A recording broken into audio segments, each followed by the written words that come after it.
یہ نہ سمجھیں کہ ہمارا چہرہ کیسا ہے، ہماری شکل و صورت کیسی ہے، ہماری ہائٹ کیسی ہے، ہمارا وجود کیسا ہے، ہم کمزور و ناتواں ہیں تو اللہ یہ نہیں دیکھتا کہ آپ کمزور ناتواں ہیں، بیمار ہیں، صحت یاب ہیں، کالے ہیں، گورے ہیں، لمبے ہیں، پتلے ہیں، چھوٹے ہیں، یہ نہیں دیکھتا پروردگار، اور نہ تمہارے مال کو دیکھتا ہے۔ اللہ جو دیکھتا ہے وہ تمہارے دلوں کو دیکھتا ہے اور تمہارے اعمال کو دیکھتا ہے۔ دل اگر پاک و صاف ہے تو تمہارا عمل بھی پاک و صاف ہوگا۔ تمہاری شکل و صورت سے اللہ کو کوئی سروکار نہیں ہے، تمہارے مال سے کوئی سروکار نہیں ہے، اللہ تمہارے دلوں کو دیکھتا ہے۔ دل اگر پاک و صاف ہے تو تمہارا عمل بھی پاک و صاف ہوگا۔ وہ دو چیزیں دیکھتا ہے، ایک تمہارا دل اور ایک تمہارا عمل، کہ جو کچھ کر رہے ہو یہ کس کے لیے کر رہے ہو، یہ خدا کے لیے ہے یا بندگان خدا کے لیے ہے۔ تو رسول اللہ نے فرمایا کہ اللہ تمہارے چہرے کو نہیں دیکھتا، تمہارے مال کو نہیں دیکھتا، تمہارے دل کو دیکھتا ہے۔ اس دل کو کیسے پاک و صاف رکھیں، اس دل کو کیسے صحیح و سالم رکھیں۔ ہم ہر چیز کی صفائی کرتے ہیں، ہر چیز کو مینٹین رکھنا چاہتے ہیں، ہر چیز کو صحیح رکھنا چاہتے ہیں، خراب نہ ہونے پائے، کوئی بیماری نہ لگنے پائے، ہمارے دل کو بھی کوئی بیماری نہ لگنے پائے۔ کبھی ہم نے اس کے بارے میں سوچا یا نہیں سوچا؟ ہمارا دل صحیح و سالم ہے یا نہیں ہے، اس میں کوئی بیماری تو نہیں ہے، اس میں کوئی بیماری آ تو نہیں رہی ہے، یہ کہیں نقصان دہ تو نہیں ہونے والا ہے، ہمارا دل کیسا ہے، اس کے بارے میں ہمیں غور و فکر کرنے کی ضرورت ہے۔ امام فرماتے ہیں کہ تمہارا دل اس وقت صحیح و سالم ہوگا جب تم اپنے لیے جو چاہ رہے ہو وہی بندگان مومن کے لیے بھی چاہو۔ اگر بندہ مومن کے لیے یہ جذبہ ہے کہ جو ہم اپنے لیے چاہتے ہیں وہی بندہ مومن کے لیے چاہیں، تو امام فرماتے ہیں تمہارا دل صحیح و سالم ہے، تمہارا دل صحت یاب ہے، تمہارا دل پرفیکٹ کام کر رہا ہے۔ اور اگر ہم خدا نہ خواستہ اپنے لیے کچھ چاہتے ہیں، دوسروں کے لیے کچھ چاہتے ہیں، تو ہمارا دل امام کی نگاہ میں صحیح و سالم نہیں ہے، یہ دل بیمار ہے، یہ دل کمزور ہے، اس دل میں بیماری لگ گئی ہے، اس دل میں کچھ نہ کچھ نقص پایا جا رہا ہے۔ اگر ہم اپنے لیے الگ سوچتے ہیں اور مومنین کے لیے الگ سوچتے ہیں تو امام کی نگاہ میں یہ دل صحیح و سالم نہیں ہے، صحت یابی نہیں ہے، یہ دل کمزور ہے، یہ دل بیمار ہے، اس میں کچھ وائرس لگ چکے ہیں۔ اس دل کو پاک اگر کرنا ہے تو جو اپنے لیے ہم سوچ رہے ہیں وہی بندگان مومنین کے لیے بھی سوچیں۔ مومن کا احترام اللہ تعالیٰ کے نزدیک بہت بڑا ہے، مومنین کا مرتبہ، ان کا درجہ، ان کی عظمت بہت بلند ہے۔ جب اللہ کے نزدیک ایک عام مومن کا مرتبہ اتنا ہے کہ امام فرماتے ہیں کہ تم جو اپنے لیے سوچ رہے ہو وہی بندے مومن کے لیے سوچو، تو جب مومن کا احترام اتنا ہے تو ذات امیر المومنین کا کتنا ہونا چاہیے۔ ہمیں اپنے ہر معاملے میں ذات امیر المومنین علیہ السلام کو سوچنے کی ضرورت ہے۔ ہم ان کے بتائے ہوئے راستے پہ چلیں، ان سے محبت کرنا اور ان کے راہ پہ چلنا یہ بہت دشوار معاملہ ہے۔ محبت کا اعتراف تو سبھی کرتے ہیں، لیکن ان کی تعلیم پہ کتنے لوگ چل رہے ہیں، ان کی سیرت پہ کتنے لوگ چل رہے ہیں۔ آج یہ جمعہ رمضان المبارک کا آخری جمعہ ہے، کل انشاءاللہ عید کا دن ہے۔ یہ عید ہم کیسے منائیں گے؟ آیا یہ عید اسی طریقے سے منائی جائے گی جس طریقے سے مولا نے چاہا ہے، یا اس میں ہمارے جذبات شامل ہوں گے، یا اس عید میں ہماری خواہش ہوگی، یا یہ عید ہم اپنے طریقے سے منانا چاہیں گے؟ اہل بیت کے راستے سے ہٹانے کے لیے دشمن کے سامنے بہت سی چالیں ہیں، شیطان کے بہت سے حربے ہیں۔ شیطان عابد کو عابد بن کر بہکاتا ہے، شیطان نمازیوں کو نمازی بن کر بہکاتا ہے۔ بہت سے ایسے واقعات ہیں کہ نمازیوں کو نمازی بن کر شیطان بہکاتا ہے۔ کوئی ہمارے سامنے بہت بڑا نمازی آ گیا جو نمازی پڑھ رہا ہے، بڑے خلوص کے ساتھ پڑھ رہا ہے، تو ہم سوچیں گے کہ بھئی ہم سے اچھی نماز کون پڑھنے لگا، تو یہ شیطان بہکانے کے لیے ایسی نماز پڑھے گا۔ شیطان بن کر نہیں بہکائے گا، بلکہ نمازی بن کر بہکائے گا۔ بہت سے ایسے واقعات ہیں۔ 2 جلد میں کتاب ہے، بمبئی سے چھپی ہے، جس کا ترجمہ حجت الاسلام علی جناب مولانا سید حسین کراروی صاحب نے کیا ہے۔ کتاب کا نام ہے ابلیس نامہ۔ اس 2 جلدوں میں ایسے ہی واقعات لکھے گئے ہیں کہ شیطان کس طریقے سے بہکاتا ہے۔ اس میں یہ واقعہ موجود ہے کہ ایک عابد تھا، وہ بہت اچھی عبادت کرتا تھا۔ شیطان نے اس کو بہکانے کے لیے اس کے پہلو میں آ کے اس نے نماز شروع کر دی۔ یہ عابد و زاہد مصلی پہ نماز پڑھ رہے تھے، وہ ہوا کے دوش پہ نماز پڑھ رہا تھا۔ ان کی نماز مصلی پہ ہو رہی ہے اور اس کی نماز ہوا کے دوش پہ ہے، نہ زمین پہ ہے نہ آسمان بیچ میں ہے۔ اب یہ وہ پڑھ رہے ہیں، یہ پڑھ رہے ہیں، اس کے بعد دیکھ رہے ہیں بھئی یہ ہم سے زیادہ کون آ گیا، اتنی پاور انہیں کہ ہوا کے دوش پہ۔ تو جو عابد تھا اس نے کہا بھئی ہمیں بھی بتاؤ یہ پاور کیسے ملا، تو اس نے عابد بن کر بہکایا، نمازی بن کر بہکایا۔ تو شیطان کے بہکانے کے بہت سے راستے ہیں۔ یہ عید جو کل منانے جا رہے ہیں انشاءاللہ، اس عید کو اگر ہم نے ائمہ معصومین علیہم السلام کے فرمان کے مطابق کیا تب تو یہ عید ہوگی۔ اگر اس میں ہمارے جذبات شامل ہو گئے، ہماری خواہش، ہم ایسا چاہتے ہیں، تو یہ عید نہیں ہوگی، یہ اہل بیت کی راہ سے دوری ہوگی۔ اہل بیت کی راہ سے روکنے کے لیے دشمنوں نے بہت سی چالیں چلی ہیں۔ رسول اللہ کو ہم جیسا کہہ دیا، ہمارے جیسے بشر ہیں، قرآن کا حوالہ دے دیا، پبلک میں یہی بات عام کر دی، ماننے والے ماننے لگے۔ رسول کو کوئی فضیلت تھوڑی، ہمارے جیسے ہی ہیں، اس طریقے سے بہکایا گیا۔ ہم کو بھی اس طریقے سے بہکایا جاتا ہے۔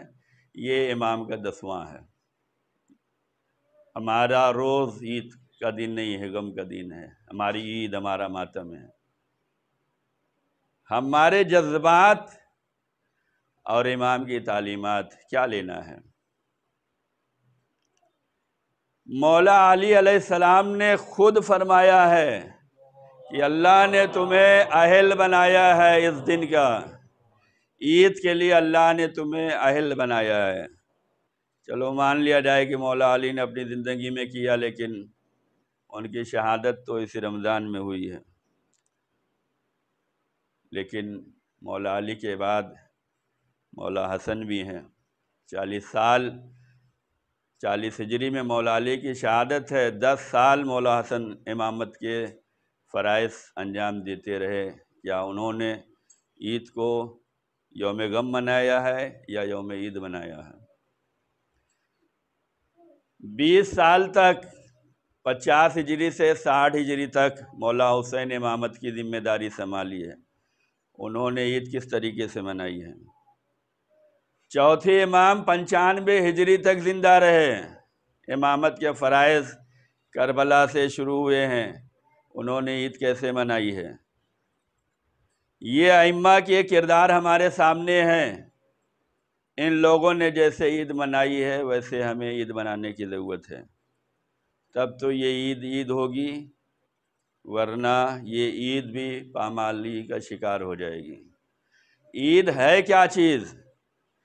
امام فرماتے ہیں کہ عید کے دن کچھ لوگوں کو انعام ملنے والا ہے اور کچھ لوگوں کو جو ہے وہاں سے مایوسی ملنے والی ہے۔ کس کو انعام ملے گا، کس کو مایوسی ملے گی؟ جس کی نماز، روزے، تلاوت، عبادت قبول کیے گئے ہیں انہیں انعام ملنے والا ہے، اور جس کی نماز، روزہ، عبادت کچھ ہوئی نہیں ہے اسے مایوسی ملنے والی ہے۔ عید کے دن ہونے والا یہ ہے کہ ایک گروہ کامیابی کی بشارت انہیں دی جائے گی، دوسرے گروہ کو جو ہے ناکامی کی انہیں سزا سنائی جائے گی، مایوس ہوں گے وہ۔ عید ہے کیا؟ عید اللہ کی طرف سے انعام و اکرام ہے۔ ایک مہینہ جو ہم اللہ کی بارگاہ میں مہمان تھے، آیا اس کا ہمیں شکریہ ادا کرنا چاہیے یا نہیں کرنا چاہیے؟ ہمیں ایک دن کسی کے گھر مہمان ہوتے ہیں تو چلتے چلتے شکریہ ادا کرتے ہیں کہ آپ نے عزت دی، احترام کیا، بہترین مہمان نوازی کی، بہترین اخلاق کا مظاہرہ کیا، بہترین خیال رکھا۔ ایک دن کی مہمان نوازی کوئی کر دے تو ہم شکریہ ادا کرتے ہیں۔ ہم ایک مہینہ پروردگار کے مہمان رہے ہیں، بہترین غذائیں ملی ہیں، بہترین ضیافتیں ہوئی ہیں، روزانہ انعام و اکرام سے نوازا گیا ہے، مل جل کر افطاری کیا ہے، مل جل کر عبادت کیا ہے، ذکر خدا کیا ہے، تلاوت قرآن کیا ہے۔ اللہ نے ہمیں نوازا ہے، کیا ہمارا حق نہیں بنتا کہ ہم اللہ کی بارگاہ میں شکریہ ادا کریں کہ وہ نعمتیں جو ہم دوسرے دنوں میں ہمیں میسر نہیں ہوتی، رمضان المبارک کی برکت میں ہمیں وہ سب چیزیں مل جاتی ہیں۔ تلاوت قرآن زیادہ سے زیادہ کرنے کا شرف رمضان المبارک میں مل جاتا ہے، عمل خیر کرنے کا زیادہ سے زیادہ شرف رمضان المبارک میں مل جاتا ہے، عبادت الہی زیادہ سے زیادہ کرنے کا شرف رمضان المبارک میں مل جاتا ہے۔ اللہ نے جو ہے ہمارے لیے سارے اسباب مہیا کیے ہیں، شیطانوں کو قید میں رکھ دیا ہے، جنت کے دروازوں کو کھول دیا ہے، جہنم کے دروازوں کو بند کر دیا تھا، تمہیں اپنا مہمان بنایا تھا، روزانہ الگ الگ انعام و اکرام دے رہا تھا۔ کتنے ثواب ہیں، روزانہ کے ثواب اگر دیکھے جائیں تو انسان پھولے نہ سمائے کہ اللہ نے کتنا اسے نوازا ہے، اسے کتنا دیا ہے۔ تو کیا ہم اس کے شکرانے کے لیے تیار نہیں ہو سکتے؟ اللہ تعالیٰ نے عید انعام کا دن قرار دیا ہے، تم نے ایک مہینہ ہماری راہ میں قدم رکھا ہے، ہمارے مہمان رہے ہو، آج ہم تمہیں انعام دینے والے ہیں۔ جو انسان محنت کرتا ہے، کمپٹیشن میں آگے رہتا ہے، حصہ لیتا ہے، وہ اس کے دل سے پوچھو کہ اسے انعام کی کتنی فکر رہتی ہے، اور جس نے کچھ کیا ہی نہیں ہے، حصہ ہی نہ لیا ہے، وہ تو سوچے گا نا کہ ہمیں نہیں مل رہا ہے تو دوسروں کو بھی ہم روک دیں۔ یہی حال جو ہے عید کے معاملے میں ہے۔ اور پھر عید ہی کے دن کیوں روکا جاتا ہے عید سے؟ اس کی ایک وجہ یہ بیان کی جاتی ہے کہ چونکہ عید کے دن مجمع زیادہ ہوتا ہے، عید کے دن خطبہ دیا جاتا ہے، پبلک زیادہ رہتی ہے، اس دن وعظ و نصیحت کی جاتی ہے، ایسا مجمع پھر نہیں ملتا، ایسا موقع پھر نہیں ملتا۔ اللہ کے مہمان نوازوں کو حوصلہ افزائی کی جاتی ہے، اللہ کے مہمانوں کو جو ہے ان کی عظمت بتلائی جاتی ہے، انہیں دین کی دعوت دی جاتی ہے، سیرت اہل بیت، تعلیمات اہل بیت پر عمل کرنے کی انہیں دعوت دی جاتی ہے، انہیں اللہ رسول اہل بیت سے قریب لایا جاتا ہے۔ چنانچہ شیاطین یہ نہیں چاہتے کہ لوگ مل کر رہیں، شیاطین یہ نہیں چاہتے کہ لوگ دعوت حق کو قبول کریں، ورنہ 10واں اہم ہے یا سوم بھی اہم ہے، 40واں بھی اہم ہونا چاہیے، نہیں ہونا چاہیے، اور پھر ہر امام کا ہونا چاہیے۔ جناب سیدہ سب ائمہ کی ماں ہیں، ان کا بھی کرو، ان کا بھی سیوم کرو، 10واں کرو، 20واں کرو، 30واں کرو، 40واں کرو نہیں۔ امام حسین علیہ السلام پہ جان فدا ہے، ان کے لیے بھی آپ کیجئے، مولا امام حسن کے لیے بھی کیجئے، نہیں فقط عید ہی۔ عید ائمہ معصومین کی نگاہ میں یہ ہے کہ اس دن جو ہے مسلمان جو ہے جمع ہوتے ہیں، مسلمان جمع ہوتے ہیں، پتہ چلتا ہے مسلمان ہیں، اللہ والے ہیں، اللہ والے کی عبادت کے لیے نکلے ہیں۔ امام فرماتے ہیں عید کا دن تمہارے لیے ایسا ہے جیسے قیامت کا دن ہوتا ہے۔ قیامت کا دن عید کے دن سے تعبیر کیا گیا، کیوں؟ قیامت میں سب بندے اٹھائے جائیں گے، حساب و کتاب ہوگا، اور اس کے بعد انہیں جنت کی بشارت دی جائے گی، تو ہنسی خوشی جو ہے وہ جنت میں داخل ہوں گے۔ کہا گیا ہے عید قیامت کی طرح ہے، یہ نماز کے لیے نہیں نکل رہے ہو، یہ قیامت کی طرح تمہیں اٹھایا گیا ہے، اللہ کی بارگاہ میں حاضر ہو رہے ہو۔ نماز پڑھ کے جب واپس پلٹو تو تمہیں ایسا لگے جیسے ہم جنت میں جا رہے ہیں۔ حساب و کتاب ہونے کے بعد جنت میں جانے والا بشر انسان مومن کتنا خوش ہوگا کہ پوری زندگی کا سرمایہ آج کام آیا ہے، پوری زندگی کی محنت آج جو ہے رنگ لائی ہے۔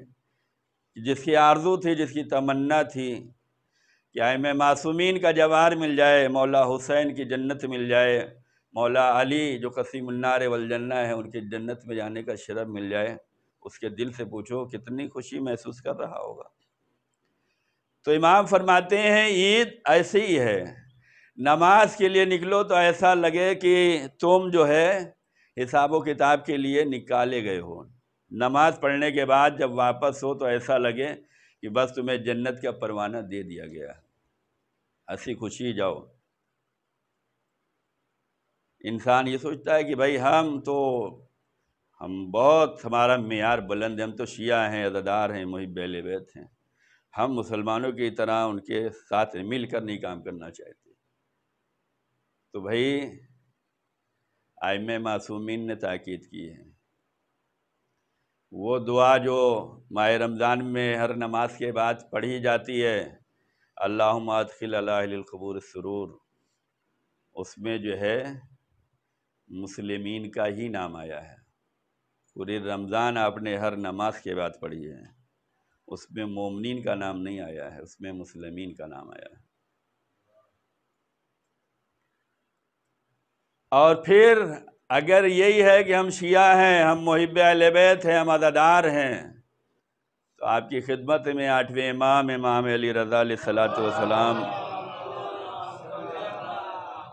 کی بھی حدیث پیش کر دیتا ہوں۔ امام فرماتے ہیں ہمارے شیعوں کے لیے 4 عید ہے، لفظ شیعہ آ گیا ہے اس میں، ہمارے شیعوں کے لیے 4 عید ہے، عید الفطر، عید الاضحیٰ اور عید غدیر اور عید جمعہ۔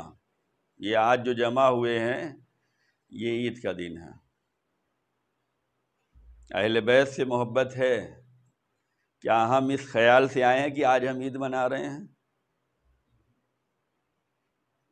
نام ٹیگ ٹائٹل تو یہی ہے کہ اہل بیت کے چاہنے والے ہیں، شیعہ ہیں۔ کیا امام کے اس ارشاد پہ آپ نے کبھی عمل کیا؟ ہر جمعہ عید کا دن ہے، 8ویں امام فرماتے ہیں، اور یہ مسلمانوں کی عید نہیں ہے، یہ ہمارے شیعوں کی عید ہے۔ کس شان سے عید منایا ہے؟ کیا عید غدیر جو تمام عیدوں کی عید ہے، کیا ہم نے عید غدیر کو اس اعتبار سے منایا ہے؟ لیکن ہم 2 ہی عید میں پھنسے پڑے ہیں کہ نہیں یہ عید نہیں، ہماری عید ہمارا ماتم، ہماری عید ہمارا غم، امام کا غم۔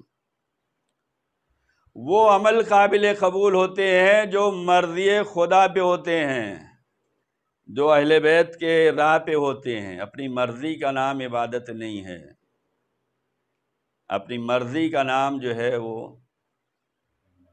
عبادت نہیں ہے، یہ ہماری مرضی ہے۔ مرضی وہ ہے جو خدا کے اشاروں پہ ہو، خدا کے بتائے ہوئے ہے راستے پہ ہو۔ یہی جو نماز ہم پڑھ رہے ہیں، اس نماز کو اپنی مرضی سے ہم نہیں پڑھ سکتے، ادھر کا ادھر نہیں کر سکتے۔ وہی پڑھا جائے گا جو کہا گیا ہے، ویسے ہی پڑھا جائے گا جیسے کہا گیا ہے۔ پہلے قیام ہوگا، پھر رکوع ہوگا، پھر سجدہ ہوگا۔ ہم پہلے سجدہ نہیں کر سکتے، ہم جو ہے پہلے رکوع نہیں کر سکتے، ہمیں پہلے قیام ہی کرنا ہے۔ پہلے کھڑا تو ہو انسان اللہ کی بارگاہ میں۔ کوئی یہ نہیں کہہ سکتا ہم اللہ کی کر رہے ہیں، ہمارا اللہ کا معاملہ ہے۔ بھئی تمہارا اللہ کا معاملہ ہے، صحیح ہے، لیکن اللہ نے جیسے کہا ویسے کرنا ہے نا، تب تو نماز قابل قبول ہوگی۔ اللہ نے نماز صبح جو ہے صبح کے وقت آپ سے چاہیے ہے، آپ 8 بجے پڑھ رہے ہیں، تو یہ کبھی کبھی تو معاف ہو جائے گا، بھائی سو گئے، آنکھ نہیں کھلی، مجبوری تھی، لیکن اسی کو روٹین بنا لیں کہ نہیں وہ اللہ کا حکم ہے، یہ ہمارا، ہم جانتے ہیں ہمارا اللہ کا معاملہ ہے، تو یہ نہیں قابل قبول ہے۔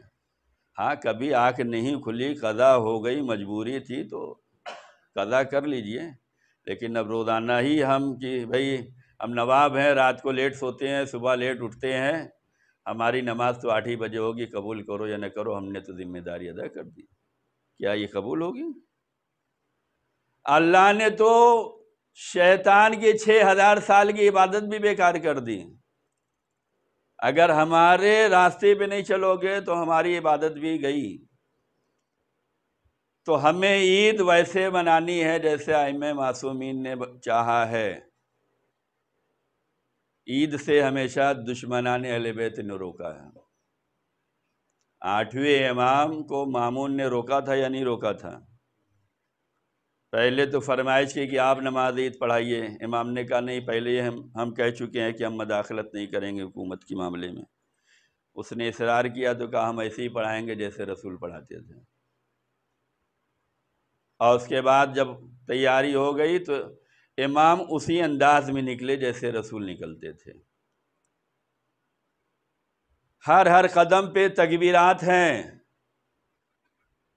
اور جب امام اپنے بیت الشرف سے نکلے کہ نماز عید پڑھائیں، آدھا راستہ بھی طے نہیں ہوا تھا کہ سارا مجمع جو ہے وہ یاد رسول میں محو ہو گیا، سب کو رسول کا زمانہ یاد آ گیا، سب امام کے فیور میں، امام کے ساتھ قدم بقدم، زبان بزبان سب امام کے ساتھ چلنے لگے۔ حکومت تک پیغام پہنچایا گیا کہ اگر انہوں نے نماز پڑھا دی تو تمہارا تختہ پلٹ جائے گا، ان کو روک دو۔ ساری عوام امام کے ساتھ ہو چکی ہے، سب کو رسول اللہ کا زمانہ یاد آ گیا، سب جو ہے تکبیرات میں محو ہیں، سب یاد پہ ہیں، اگر انہوں نے پڑھا دی تو معاملہ گیا۔ کیا کیا مامون نے؟ جو اصرار کر رہا تھا کہ نماز عید آپ ہی پڑھائیں گے، اسی نے نماز عید پڑھانے سے روک دیا۔ کس نے روکایا؟ خوف کس کو ہے؟ امام کو مجمع نہ ملنے پائے، یہ ظالم حکومتیں چاہتی ہیں۔ امام واعظ و نصیحت عوام سے نہ کرنے پائیں، یہ ظالم حکومتیں چاہتی ہیں۔ امام واپس آ گئے۔ آج ہمارے سامنے بھی یہی ہے کہ ہم تو غم منائیں گے۔ ایک چیز یاد رکھیے، خدا سب کو توفیق نہیں دیتا، جو در اہل بیت پہ ثابت قدم رہے گا اسی کو یہ توفیق ملنے والی ہے۔ جس کا حوصلہ بلند ہوگا، جو ثابت قدم ہوگا، جو قربانی دینے کا جذبہ جس کے اندر ہوگا، وہی عید منا پائے گا۔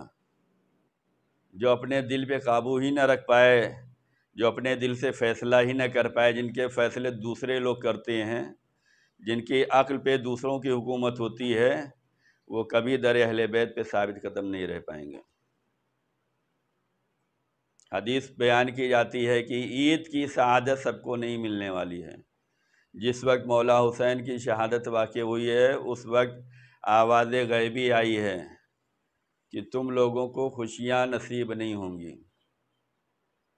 کبھی ہمیں ہر پہلو سے سوچنے کی ضرورت ہے، صرف ایک ہی پہلو پہ ہم بیٹھ جاتے ہیں، یہ تو 10واں امام کا غم ہے۔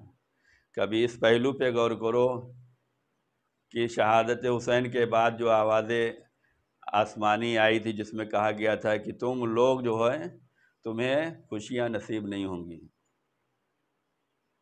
آج عید کی خوشی کسے نصیب نہیں ہو رہی ہے؟ کہیں ہمارا سلسلہ، کہیں ہمارا عقیدہ، کہیں ہمارا ایمان، کہیں ہماری دوستی، کہیں ہمارا راستہ ان لوگوں کے راستے پہ نہیں ہے جو قاتلان امام حسین تھے، جن کے بارے میں یہ آواز آئی تھی، آسمانی ندا آئی تھی کہ تمہیں عید کی سعادت نہیں نصیب ہوگی۔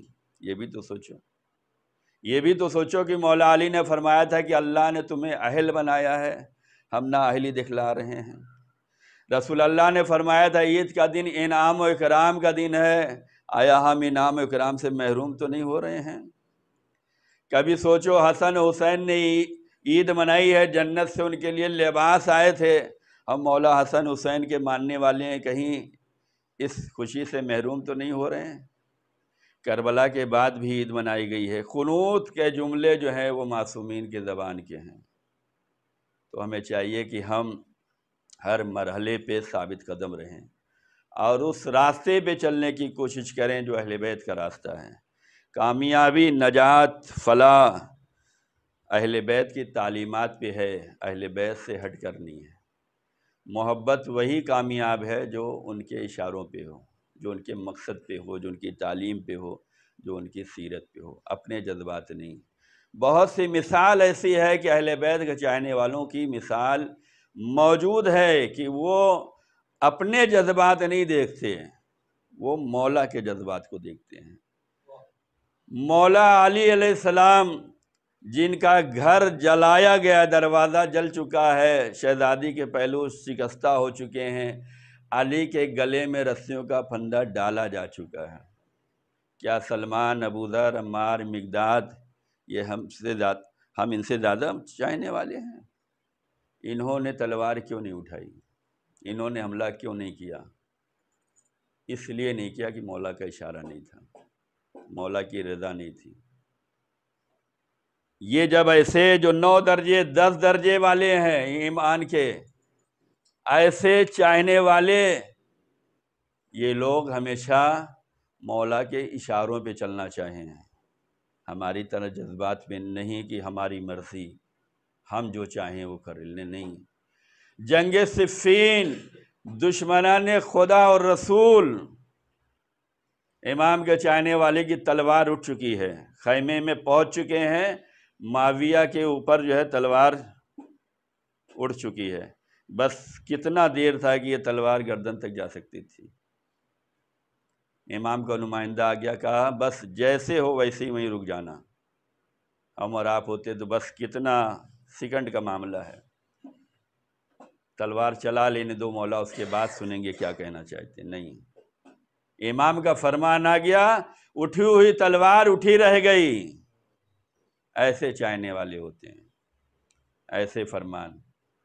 مولا عباس جن کی پوری زندگی کربلا کے لیے تھی، امام حسین علیہ السلام نے اجازت نہیں دی تو مولا عباس نے صبر سے کام لیا ہے، اطاعت امام۔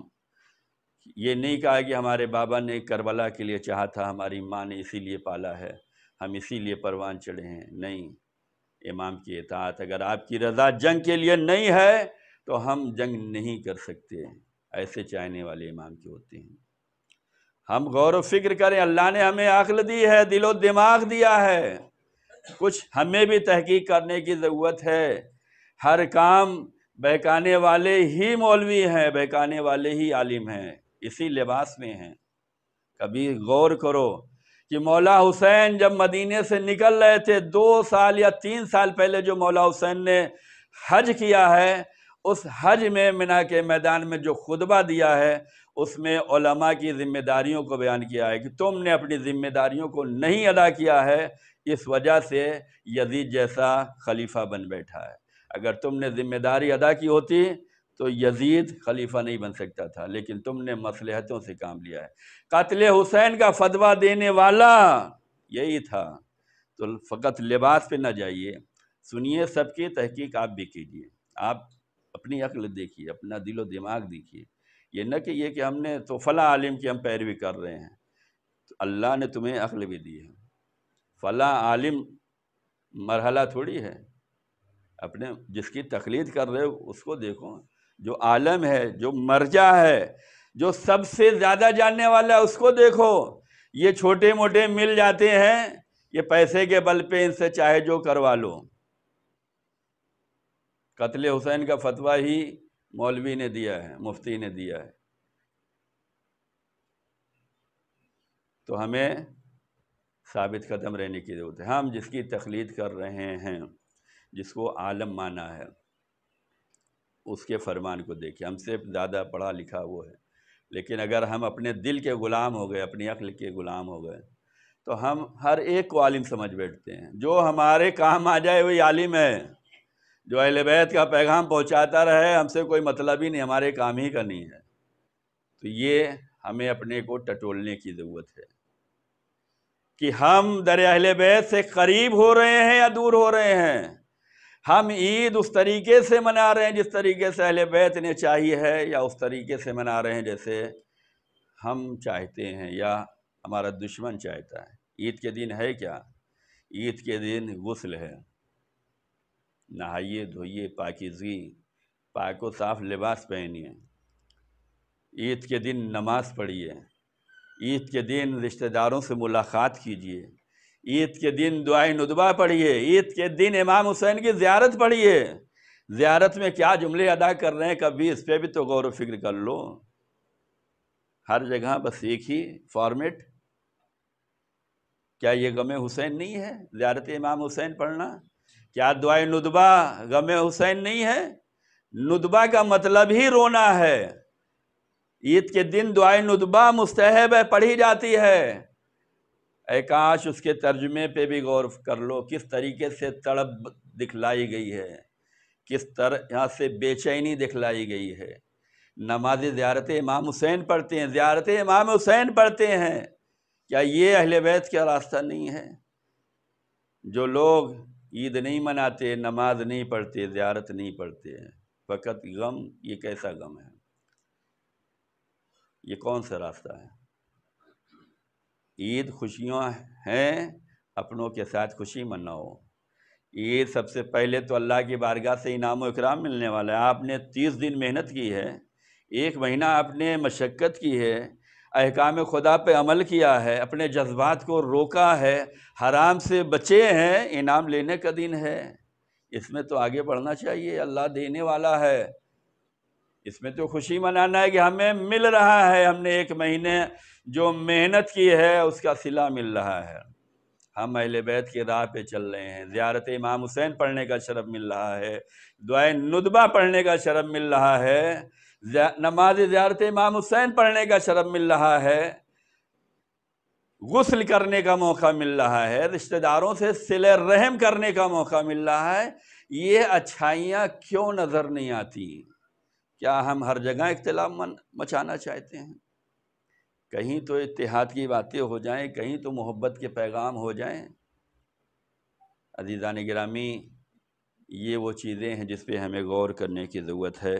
خدا ہم سب کو محبت اہل بیت کے ساتھ ساتھ تعلیمات اہل بیت پر عمل کرنے کی توفیق عنایت فرمائے۔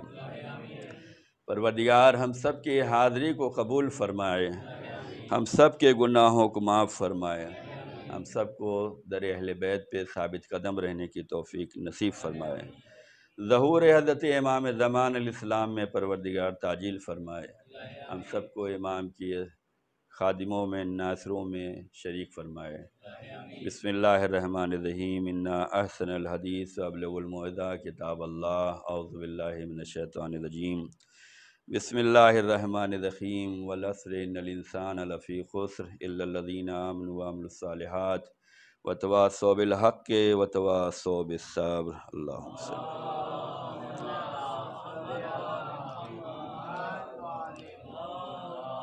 صلی علی محمد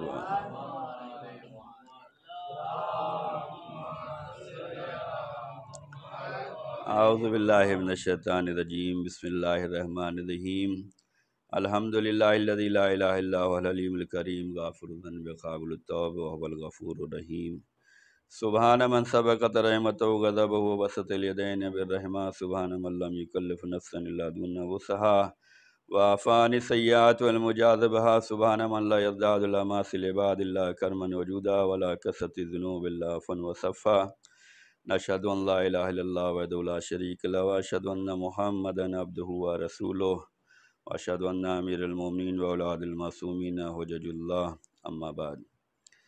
یہ رمضان المبارک کا آخری جمعہ ہے۔ شیخ صدوق نے جابر ابن عبداللہ انصاری سے روایت کی ہے کہ میں رسول اللہ صلی اللہ علیہ وسلم کی خدمت میں حاضر ہوا۔ وہ دن رمضان المبارک کا آخری جمعہ تھا۔ جب رسول اللہ کی نظر مجھ پہ پڑی تو فرمایا، اے جابر، یہ ماہ رمضان کا آخری جمعہ ہے، بس رمضان المبارک کو الوداع کرو اور کہو یہ دعا آج کے دن پڑھنا چاہیے، اور اس دعا کے ترجمے کی جانب بھی متوجہ ہوں کہ اس دعا میں کیا کہا گیا ہے۔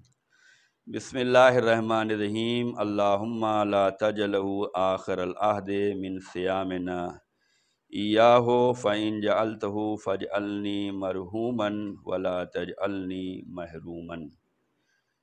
اس میں یہ دعا کی گئی ہے کہ اے اللہ، رمضان کے اس مہینے کے روزے میرے لیے آخری روزے نہ قرار دینا۔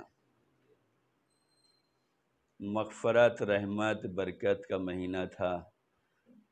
ایک آیت ایک ختم قرآن کا ثواب رکھتی تھی، ایک کھجور افطار کرا دینا روزے کا ثواب رکھتا تھا۔ اگر کسی کو روزہ کھلوا رہے ہیں تو ہمیں کتنا زیادہ ثواب مل رہا تھا۔ پروردگار کی کتنی رحمتیں تھیں۔ تو یہ دعا کی جا رہی کہ پروردگار، رمضان کے اس مہینے کے روزے میرے لیے آخری روزے قرار نہ دینا، اور اگر فَإِن جَعَلْتَهُ، اگر تو نے میرا یہ آخری روزہ قرار ہی دیا ہے، موت اللہ کے ہاتھ میں ہے، کب موت آنی ہے وہ جانتا ہے، اگر یہ میرا آخری روزہ تھا، آخری رمضان تھا، تو اتنی مہربانی کرنا فَاجْعَلْنِي مَرْحُومًا، مجھے ایسا بنانا کہ جس پہ رحم پروردگار ہوا ہو۔ مرحوم یعنی اللہ کا رحم اس پر ہوا۔ وَلَا تَجْعَلْنِي مَحْرُومًا، مجھے ان لوگوں میں شامل نہ کرنا جو محروم کر دیے گئے ہیں۔ محروم کرنے والوں میں ہمارا شمار نہ ہو، ہمارا شمار ان لوگوں میں ہو جس پر اللہ کا رحم نازل ہوا ہو۔ یہ دعا ہمیں یہ بتلا رہی ہے کہ یہ جو ہمارے ایک مہینے گزرے ہیں یہ معمولی نہیں تھے۔ یہ خوشی نہ منائے کہ رمضان گزر گیا، اب پھر ہم فری ہو گئے، اب ہم آزاد ہو گئے، نہیں۔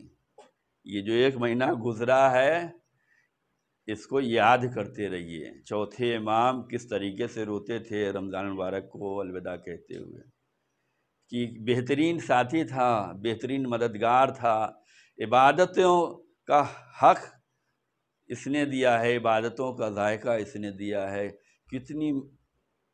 کتنا مزہ آتا تھا، کتنی عبادتوں کا مزہ آتا تھا، بندگی کا مزہ آتا تھا، ضیافت کا مزہ آتا تھا، مومنین کے ساتھ ملنے کا، کتنی چیزیں تھیں۔ اس کو اگر یاد کریں کبھی تو انسان جو ہے کتنا روئے گا کہ یہ رمضان ہم سے جدا ہو رہا ہے، اور اگر ہمیں احساس ہی نہیں ہے تو پھر تو ہم خوشی منائیں گے، بھائی اب رمضان گیا، اب ہم فری ہو گئے، اب وہی کریں گے جو ہمارا بوس چاہے گا۔ آزاد کر دیا گیا، ابھی تک تو ایک مہینہ وہ قید میں تھا، اب ہم فری ہو گئے، اب ہم جو ہے کیا کریں گے؟ اس کے اشارے پہ نہیں، اس کے اشارے پہ نہیں چلو ورنہ عید بھی بیکار ہو جائے گی۔ اللہ، رسول اور اہل بیت کے اشارے پہ چلو تو جو محنت کی ہے اس کا صلہ مل جائے گا، اہل بیت کا شکریہ ادا کرنے کا موقع مل جائے گا۔ امام حسین علیہ السلام نے قربانی دے کر یہ دین بچایا ہے تو ان کی زیارت پڑھنے کی توفیق بھی مل جائے گی۔ علماء بیان کرتے ہیں کہ ہر اعمال کے بعد زیارت امام حسین اسی لیے ہے کہ آپ جو عبادت کر رہے ہیں اس عبادت کے بعد مولا حسین کو یاد کریں کہ مولا آپ کی قربانیوں کا نتیجہ ہے، آپ کے امتحان کا نتیجہ ہے کہ یہ ہم تک دین پہنچا ہے، یہ احکام پہنچے ہیں، یہ تعلیمات پہنچی ہے، تو امام کو یاد کرنے کا موقع ہے۔ تو ہمیں چاہیے کہ ہم کچھ کہنا چاہ رہے ہیں، ہمیں یہ چاہیے کہ ہم اس راستے پہ چلیں، زیادہ سے زیادہ ان سے قریب رہیں۔ ذرا سا بھی اگر در اہل بیت سے ہٹ گئے تو زندگی گھاٹے کی ہے، نقصان کی ہے۔ ولایت اہل بیت اور محبت اہل بیت خدا کی وحدانیت کی طرح ہے، رسول کی رسالت کی طرح ہے۔ ایک لمحے کے لیے نہیں ہٹ سکتے، سوچ بھی نہیں سکتے کہ ہم اس ٹائم جو ہے ولایت علی سے، محبت علی سے نکل جا رہے ہیں۔ اگر یہ سوچا تو آپ گئے۔ تو جب ہم نہیں ایک سیکنڈ کے لیے نہیں ہٹ سکتے، سوچ نہیں سکتے، نیتوں کو تو خدا جاننے والا ہے۔ اگر ہم نے دل میں بھی خیال کیا، روزے کے بارے میں تو ایک مسئلہ یہ بھی ہے نا کہ اگر ہم نے سوچا بھائی لاؤ روزہ توڑ دیتے ہیں، تو اتنا ہی سوچنا روزہ گیا اس دن کا، اور اگر کھا پی لیا تو پھر کفارہ بھی ہو گیا۔ اتنا سوچا کہ بس روزہ توڑ دیتے ہیں، ایک روزہ آپ پر بعد میں قضا ہے، اس دن کا روزہ گیا، اور اگر کھا پی لیا کہ اب اسے عملی جامہ پہنائیں تو پھر جو ہے 61 روزے ہیں۔ تو نیت خدا جانتا ہے۔ دل میں ہمارے محبت اہل بیت ہمیشہ ایک منٹ، ایک سیکنڈ، ایک لمحے کے لیے بھی نہیں۔ تو جب ہمیں یہ معلوم ہے کہ ایک سیکنڈ بھی ہم محبت اہل بیت سے قدم پیچھے نہیں ہٹا سکتے، سوچ بھی نہیں سکتے، تو ان کی تعلیمات سے ہٹ کر کامیابی نہیں ہے۔ خدا ہم سب کو توفیق دے کہ ہم مل جل کر خدمت دین کریں، اور اس طریقے سے کریں جس طریقے سے اہل بیت اطہار علیہ السلام نے کیا ہے، کہ دنیا کی مشقتیں تھیں، امتحانات تھے، دشمنوں کا سامنا تھا، مصائب تھے، پریشانیاں تھیں، لیکن دین کے معاملے میں وہ ثابت قدم رہے۔ جہاں تک ہو سکتا تھا دعوت دین دیتے تھے، ذریعے تلاش کرتے تھے، کبھی غلام بنا کر دین پھیلایا ہے، کبھی غلام کو آزاد کر کے دین پھیلایا ہے، کبھی یتیموں مسکینوں کو دے کر جو ہے کیا ہے، کبھی غریبوں یتیموں بیواؤں کو سہارا بن کر، کبھی غریبوں کے گھروں پہ راشن پہنچا کر، کبھی غریبوں کے ساتھ بیٹھ کر بات کر لینے سے، یہ دین کی تعلیم اس طریقے سے دی ہے۔ اور پھر مولا کے چاہنے والے ہیں۔ مولا نے تو اپنی وصیتوں میں فرمایا تھا کہ ظالم کے خلاف رہنا، مظلوم کے مددگار رہنا۔ کہیں اس میں ہے جملہ کہ شیعہ مظلوم کے ساتھ رہنا، مسلمان مظلوم کے ساتھ نہیں رہنا؟ امام کیا ہے؟ آپ یہ کہہ سکتے ہیں امام علی جو ہے فقط شیعوں کے امام ہیں؟ اگر یہی ہے تو پھر وہ چوتھے ماننے، تو پھر کیوں نعرہ کر رہے ہیں آپ نے خود ان کو ہٹا دیا کہ وہ ان کے ہے ہی نہیں۔ اگر امام سب کے ہیں تو پھر جن لوگوں نے چھوڑا ان سے ہمیں نالہ ہے کہ کیوں چھوڑا تم نے، اور اگر صرف شیعوں کے ہیں تو پھر یہ نالہ ہی نہیں کرنا چاہیے کہ وہ کیوں نہیں مانتے۔ امام تو سب کے ہیں، امام خلیفہ سب کے ہیں، رسول سب کے تھے، مولا علی سب کے تھے۔ جنہوں نے مانا وہ ثابت قدم رہے، جنہوں نے نہیں مانا ان کے قدم بہک گئے، شیطان کے بہکائے میں آ گئے۔ مولا علی نے اپنی تعلیمات سے بتلایا ہے۔ لوگوں نے مولا علی سے پوچھا کہ آپ شورا میں کیوں گئے؟ تیسرے کے بعد آپ کو موقع ملا تو آپ کیوں گئے؟ مولا کا ہر عمل مصلحت پہ ہوتا ہے۔ مولا نے فرمایا تیسرے کے بعد لوگ ہمارے در پہ آئے، ہم اس لیے گئے تاکہ ان لوگوں کو جھوٹا ثابت کر سکیں۔ رسول کے بعد ان لوگوں نے ہمارے خلافت سے اس لیے انکار کر دیا کہ رسالت اور امامت ایک گھر میں نہیں ہو سکتی، ایک خاندان میں نہیں ہو سکتی۔ یہ دوسرے نے جو ہے فارمولہ ایجاد کیا تھا، کیوں؟ اپنے کو آگے بڑھانے کے لیے۔ کہا ایک ہی گھر میں رسالت بھی ہو اور ایک ہی گھر میں امامت ہو، یہ نہیں ہوگا۔ کہا اس نے پہلی منزل پہ یہ جھوٹ بول کر ہمیں الگ کیا تھا، اور وہی جاتے جاتے یہ فرمان دے کے جا رہا ہے کہ ان میں ان لوگوں کو شامل کرو، ہمارے بعد ان کو خلیفہ چن لینا۔ ہم اس لیے شورا میں جا رہے ہیں تاکہ ان کی اوقات دکھلائیں کہ یا تو یہ پہلے جھوٹے تھے یا یہ اب جھوٹ بول رہے ہیں، کہ جو کل کہہ رہے تھے کہ ایک گھر میں خلافت، رسالت اور خلافت اکٹھا نہیں ہو سکتی، آج وہی نام شامل کر رہے ہیں کہ علی کو بھی خلیفہ چنا جا سکتا ہے۔ تو امام کی ہر تعلیم موقع محل ہوتی ہے، بیدار کرنے کے لیے ہوتی ہے، آگاہ کرنے کے لیے ہوتی ہے۔ ثابت قدم ثابت رہ جاتا ہے، جس کے قدم ڈگمگاتے رہتے ہیں وہ بہک جاتا ہے۔ تو دین کا معاملہ آسان نہیں ہے، اس پہ ثابت قدمی چاہیے۔ خدا ہم سب کو توفیق دے کہ ہم در اہل بیت پہ وابستہ رہیں، ثابت قدم رہیں۔ آج کی جو سب سے بہترین عبادت ہے وہ محمد اور آل محمد علیہ السلام پہ درود و سلام ہے۔ بسم اللہ الرحمن الرحیم ان اللہ ملائکۃ یصلون علی النبی یا ایھا الذین آمنوا صلوا علیہ وسلموا تسلیما اللہم صل علی سید المرسلین شفیع المذنبین نبینا محمد اللہم صل علی سید الوصین امیر المومنین علی ابن ابی طالب اللہم صل علی سید النساء العالمین فاطمہ بنت رسول اللہ اللہم صل علی الحسن ابن علی مجتبی اللہم صل علی الحسین ابن علی شہید کربلا اللہم صل علی علی ابن الحسین زین العابدین اللہم صل علی جعفر ابن محمد الصادق اللہم صل علی موسیٰ ابن جعفر الکاظم اللہم صل علی علی ابن موسیٰ الرضا اللہم صل علی محمد ابن علی تقی الجواد اللہم صل علی الحسن علی ابن محمد ہاد النقی اللہم صل علی الحسن ابن علی الزکی العسکری اللہم صل علی مولانا صاحب العصر والزمان الحجت ابن الحسن القائم المہدی صلواتک علیہ وعلی آبائی فی هذه الساعة وفی کل ساعة ولیا وحافظا وقائدا وناصرا ودلیلا وعینا حتی تسکنا وارضکا توعا وتمتعہ فیہا طویلا اللہم صل علی محمد خدایا ہم سب کی حاضری کو قبول فرما، ہم سب کے گناہوں کو معاف فرما، بہترین سے بہترین خدمت دین اور عبادت الہی بجا لانے کی توفیق عنایت فرما، مل جل کر کام کرنے کی توفیق عنایت فرما، ظہور امام میں تعجیل فرما، ہم سب کو امام کے خادم و ناصروں میں شمار فرما۔ بسم اللہ الرحمن الرحیم انا اعطیناک الکوثر فصل لربک وانحر ان شانئک ھو الابتر۔